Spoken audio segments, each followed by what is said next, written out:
Bon, la liste des 30 nominés du Ballon d'Or est tombée. Il y a du très bon et des grosses incompréhensions. Salut les fraudes, j'espère que vous allez bien. On se retrouve pour une nouvelle vidéo pour parler de la liste des 30 nominés pour le Ballon d'Or qui est sortie aujourd'hui. On connaît également les nominés pour le trophée Copa, le trophée Yashin, l'entraîneur de l'année, le club de l'année. Donc on va tout regarder en détail comme chaque année. À chaque fois qu'on connaît les nominés, on fait une vidéo pour réagir à cette liste et on va y réagir. D'habitude, on fait le Ballon d'Or en dernier, mais là, on va commencer par le Ballon d'Or parce qu'il y a pas mal de choses à dire. Comme d'habitude, avant de commencer, merci à ceux qui prendront 2 secondes pour mettre le petit pouce bleu et le commentaire pour le référencement. Vous êtes les gouts. Et on est parti. Officiel, les 30 nominés pour le Ballon d'Or 2025. Résultat le 22 septembre prochain. Jude Bellingham, Ousmane Dembélé, Gigio Donnarumma, Désiré Doué, Denzel Dumfries, Serhou Guirassy, Victor Gyökeres, Erling Haaland, Achraf Hakimi, Harry Kane, Gvisha Kvaratskhelia, Robert Lewandowski, Alexis McAllister, Lautaro Martinez, Kylian Mbappé, Scott McTominay, Nuno Mendes, João Neves, Michael Olise, Cole Palmer, Pedri, Rafinha, Declan Rice, Fabian Ruiz, Mohamed Salah, Virgil van Dijk, Vinicius, Vitinha, Florian Wirtz et Lamine Yamal. Ce qui est dingue déjà les gars dans cette liste, avant de parler du positif, du négatif, c'est qu'il y a beaucoup de joueurs qui connaissent leur première nomination au Ballon d'Or. Il y en a énormément. Ousmane Dembélé, première nomination au Ballon d'Or. Désiré Doué, première nomination au Ballon d'Or. Dumfries, Guirassy, Gyökeres, première nomination au Ballon d'Or. Fabian Ruiz, Olise, João Neves, première nomination au Ballon d'Or. Et j'en passe. Il y en a beaucoup qui connaissent leur première nomination au Ballon d'Or. Il y a pas mal de choses à dire sur cette liste, mais on va déjà commencer par le positif côté Paris Saint-Germain. Le positif, il est là. Record, le Paris Saint-Germain compte 9 joueurs dans la liste des 30 nominés au Ballon d'Or 2025. Jamais un club n'avait eu autant de représentants dans une liste pour le Ballon d'Or.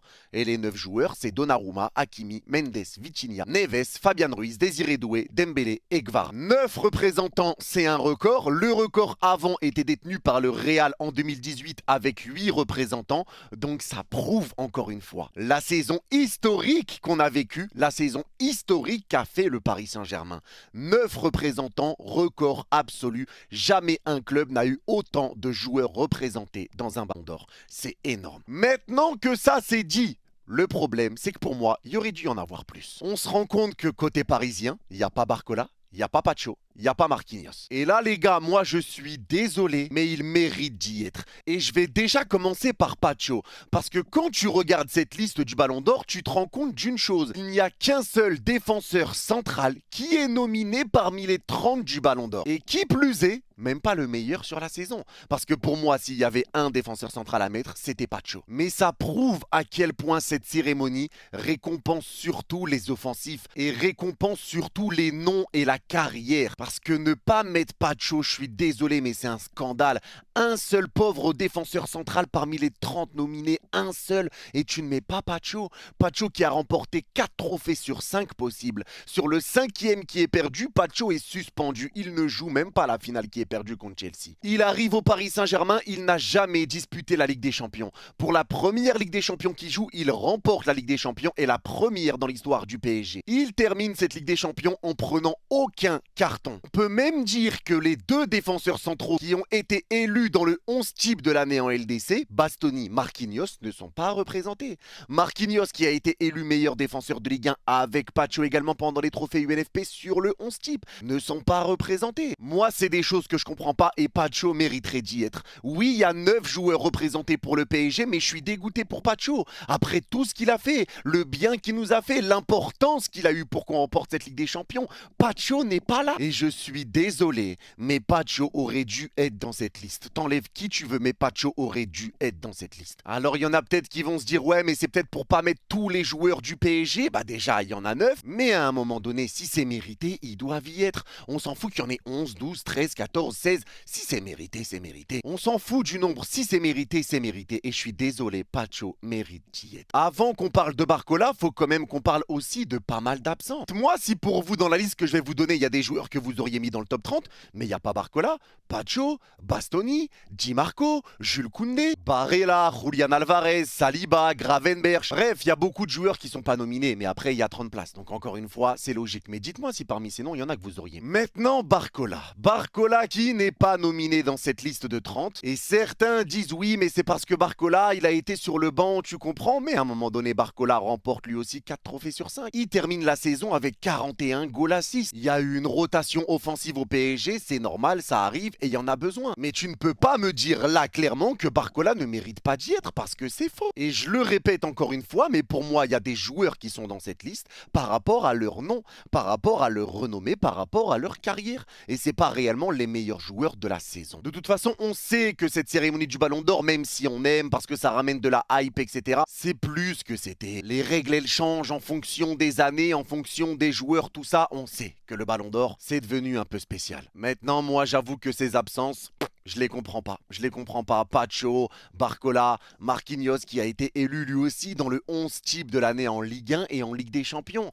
Marquinhos n'est pas là. Marquinhos qui a passé plus de 10 ans au Paris Saint-Germain. 10 ans, il remporte enfin la Ligue des Champions avec le PSG. Je sais pas. Je sais pas si pour vous, vous trouvez ça normal, si vous pensez que ces joueurs-là méritent de ne pas y être, ou si pour vous, vous allez dire que ces joueurs méritent d'y être. Mais en tout cas, pour moi, ils méritent d'y être. Ils méritent d'y être et je comprends pas comment ils n'y sont pas. Maintenant, c'est pas moi qui choisis, mais j'avoue que c'est incompréhensible. Et je vais même parler aussi de Jules Koundé. Jules Koundé n'est pas dans les 30. Je sais pas si on se rend...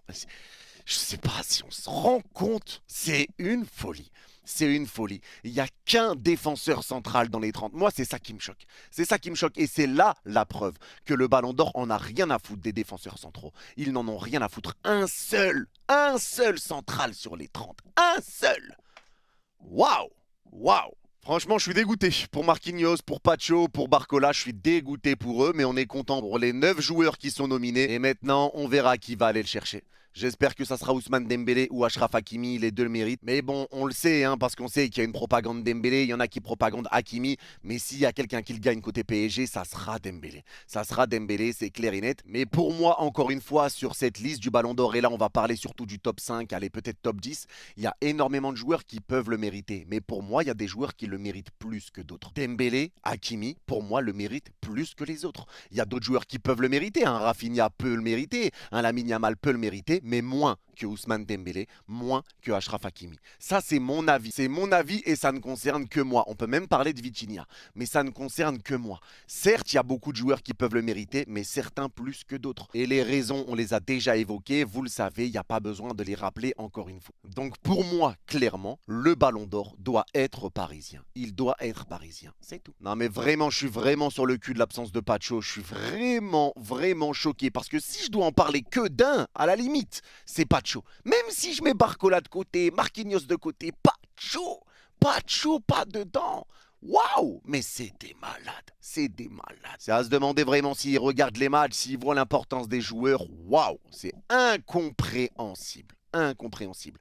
Et je pense que la présence de 9 Parisiens, c'est le lot de consolation. Pour dire, hé, regardez, ils sont pas là, mais hé, vous êtes l'équipe qui a eu le plus de représentants dans une liste de 30 nominés. C'est vous maintenant, vous êtes numéro 1. Ouais, mais bon, nous, on pense quand même à toute l'équipe. C'est pas parce que tu nous as donné un bonbon que je vais pas te le cracher à la gueule. Tu me donnes un bonbon pour me calmer, pour pas que je vois ce qui se passe à côté, mais moi, je suis désolé. Moi, je saute pour mon équipe. Il y a pas Pacho, il y a pas Barcola, il y a pas Marquinhos, on le dit et on se plaint. Parce que les 3 mériteraient d'y être. Que vous le vouliez ou non, que vous soyez d'accord ou pas, ça n'engage que moi, et c'est mon avis. Les 3 mériteraient d'y être. Et pour moi, c'est une dinguerie qu'ils n'y soient pas. Comme ça, c'est clair et net. Bref, on continue cette vidéo avec le trophée Yashin.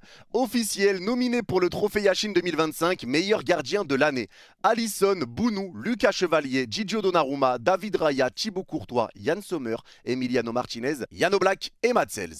Alors les gars, là je vais pas faire de longs débats, de longues histoires. Le trophée Yashin, c'est Gigio. Je vais pas passer 50 ans, les raisons vous les connaissez. Merci de donner son trophée à Gigio. Merci, bonne nuit, bonsoir tout le monde, au revoir, faites vos valises, prenez prenez soin de vous, bon courage, merci pour la présence, bravo d'avoir été nominé, ramenez son dû à Didio, merci, au revoir. Parce que le gagnant du trophée Yashin, c'est numéro 1, Donnarumma, numéro 2, Didio, numéro 3, le gardien du PSG, numéro 4, le gardien de l'Italie. Comme ça, au moins, c'est clair et net et on arrête de discuter. On continue toujours avec les nominés pour le trophée d'entraîneur de l'année. On retrouve Luis Enrique, Hansi Flick, Antonio Conte, Enzo Maresca et Arne Slot. Franchement, du beau monde. Là, pour le coup, il y a du beau monde. Conte avec Naples, Luis Enrique avec le PSG, Flick avec le Barça, Maresca avec Chelsea et Arne Slot avec Liverpool. Il y a du beau monde, il y a des excellents coachs, mais encore une fois, celui qui doit le gagner, merci, au revoir, c'est Luis Enrique. Même si Arne Slot fait une saison extraordinaire avec Liverpool, il n'y a absolument rien à dire, il roule sur la première ligue. Faut pas oublier qu'il arrive après Jürgen Klopp et que pour sa première saison avec Liverpool, il fait une saison de dingue où il est pas passé loin de nous éliminer en 8e de finale de Ligue des Champions. Faut pas oublier, il termine premier de la phase de Ligue en plus. T'as Maresca qui remporte la Conference League avec Chelsea et la Coupe du Monde des clubs, c'est pas rien non plus. Hansi Flick qui a fait de ce Barça-là que beaucoup pensaient mort, un Barça Prime, parmi les 3 meilleures équipes du monde cette saison encore une fois, demi-finaliste de Champions League. Il remporte la Liga, la Super Coupe d'Espagne, la Coupe du Roi, rien à dire en tapant le Real à chaque fois. Même si c'était un Real un peu dans le dur cette saison clairement, mais ça reste quand même le Real Madrid et ça reste le Barça qui a fait une très grosse saison. Bref, il y a du beau monde, mais encore une fois, Luis Enrique doit remporter ce trophée. Là aussi pour moi, comme pour le trophée Yashin, il y a 0 débat possible. On continue avec les nominés pour le trophée du meilleur club masculin. On retrouve Paris, Chelsea, Liverpool, Barcelone et Botafogo. Encore une fois, bonjour, bonsoir, merci de donner le trophée au Paris Saint-Germain, au revoir. C'est aussi simple que ça. Je vais pas reparler de toutes les équipes, mais pour moi ça aussi c'est évident, meilleure équipe de l'année, 9 joueurs du Paris Saint-Germain représentés dans cette liste du Ballon d'Or. En plus, je crois que ce trophée tu le remportes en fonction du nombre de joueurs que ton équipe a de représenter dans cette liste. Paris en a 9, le deuxième il en a 4 si je dis pas de bêtises. Donc c'est pour dire à quel point Paris a mis une rouste à tout le monde en termes de joueurs nominés dans son équipe. Donc là encore une fois, pas de débat, meilleure équipe de l'année. Paris Saint-Germain, c'est clair, net et précis. Et là pour la fin, là ça se corse un petit peu. Officiel, les nominés pour le trophée Copa, donc le meilleur jeune joueur de moins de 21 ans. Désiré Doué, Boadi, Lamine Yamal, Koubarsi, Heusen, Lewis Kelly, João Neves, Rodrigo Mora, Estevao et Kenan Yildiz. Alors sur cette liste, je pense que je ne suis pas le seul, je pensais que Lamine Yamal ne pouvait pas être nominé parce qu'il a déjà gagné ce trophée, donc je pensais qu'il ne pouvait pas le gagner 2 fois. Mais il y a les règles apparemment entre le trophée Copa et le Golden Boy, c'est un petit peu pas clair, mais en tout cas Lamine Yamal apparemment peut le gagner 2 fois. Donc si c'est le cas clairement, là j'ai peur pour Désiré Doué et je pense que Désiré Doué ne prendra pas ce trophée. Parce que si on parle de Lamine Yamal comme un concurrent direct à Ousmane Dembélé pour le Ballon d'Or, de Lamine Yamal comme quelqu'un qui peut gagner le Ballon d'Or clairement, hein, parce qu'il ne faut pas oublier qu'il peut le prendre à Ousmane Dembélé, dans ce cas-là, ça va être compliqué pour Désiré Doué de prendre ce trophée-là à Lamine Yamal. Si Lamine Yamal n'est pas Ballon d'Or, pour moi c'est sûr, le trophée Copa, il sera très clairement pour Lamine Yamal. Maintenant, si Lamine Yamal prend le Ballon d'Or, est-ce qu'il prendra le trophée Copa avec ? Ça, je sais pas. Et dans ce cas-là, je ne pense pas. Mais donc, c'est sûr que si on parle de Lamine Yamal comme Ballon d'Or au duel avec Ousmane Dembélé, le trophée Copa a de grandes chances de revenir à Lamine. Et là, ça va être compliqué pour Désiré Doué. Donc, le 100% Paris Saint-Germain récompensé, ça risque d'être compliqué avec ce trophée Copa. Pour tout le reste, pour moi, Paris est devant et Paris mérite de le prendre. Là, pour le trophée Copa, ça va être un petit peu plus tendu. Donc voilà pour toutes les infos pour ces nominés au Ballon d'Or. Bien évidemment, on sera là en live pour vivre cette cérémonie ensemble comme chaque année, comme toujours. Surtout avec autant de Parisiens. Là, elle va nous tenir à cœur encore plus que d'habitude parce qu'on va vouloir voir nos Parisiens être récompensés. Ça, c'est clair et net. Il y a du bon, comme je vous l'ai dit sur ces listes, qu'il y a beaucoup de joueurs du Paris Saint-Germain récompensés et nominés. Mais j'oublie pas ceux qui sont laissés sur le carreau. Moi, c'est ça qui me fait mal au cœur. C'est ceux qui sont restés sur le carreau et qui voient un petit peu tous leurs copains, tous leurs coéquipiers être nominés, mais pas eux. Et pour moi, c'est pas mérité. Et pour moi, c'est dur. Vraiment, c'est dur parce qu'ils mériteraient eux aussi d'être dans cette liste et c'est des choses que j'arrive pas à comprendre. Ça fait vraiment mal au cœur pour eux parce que je sais qu'au fond d'eux, ça doit les toucher, ça doit les affecter et ça doit faire chier. Tu vois tous tes coéquipiers nominés, mais pas toi. Et surtout quand tu as été un grand artisan. Barcola, il doit se dire, mais attends, j'ai 41 goals assists et je suis pas nominé. Il y a des joueurs qui sont nominés plus que moi. Encore une fois, je pense que tout ça, c'est lié au nom, c'est lié à la carrière, c'est pas lié au niveau de la saison. Ça, j'en suis sûr et certain, encore une fois. Pacho qui doit pas comprendre pourquoi il est pas nominé, qui comprend pas pourquoi il y a qu'un seul défenseur central qui est nominé dans cette liste des 30. franchement, j'arrive pas à comprendre. Franchement, j'arrive pas à comprendre. Il y a des choses que je comprends vraiment, vraiment pas dans cette liste. Mais en tout cas, on est content pour nos nominés et on espère que Paris fera une grosse razzia et prendra tous les trophées possibles sur cette cérémonie. Mais ça, encore une fois, le temps nous le dira. En tout cas, c'est tout pour cette vidéo. Il y aura une autre vidéo également, je pense, dans la journée, les gars, ou peut-être demain, parce que pendant qu'il y a eu la liste du Ballon d'Or, Lucas Chevalier a signé au PSG, donc on en parlera aussi. On refera un petit point mercato, tout ça, mais là, les infos commencent à arriver, donc il y a des choses dont il faut qu'on parle. Forcément, cette cérémonie du Ballon d'Or est importante, vu que c'est la meilleure saison de l'histoire du PSG, qui a beaucoup de joueurs représentés, donc il faut en parler. Mais pour ceux qui ont regardé cette vidéo jusqu'au bout, n'hésitez pas à me dire, les gars, pour vous, qui est-ce qu'il manque dans cette liste du Ballon d'Or. Merci à tous d'avoir suivi cette vidéo. Prenez soin de vous et n'oubliez pas, vous êtes les GOAT et jusqu'à la mort. Allez Paris. Bye bye.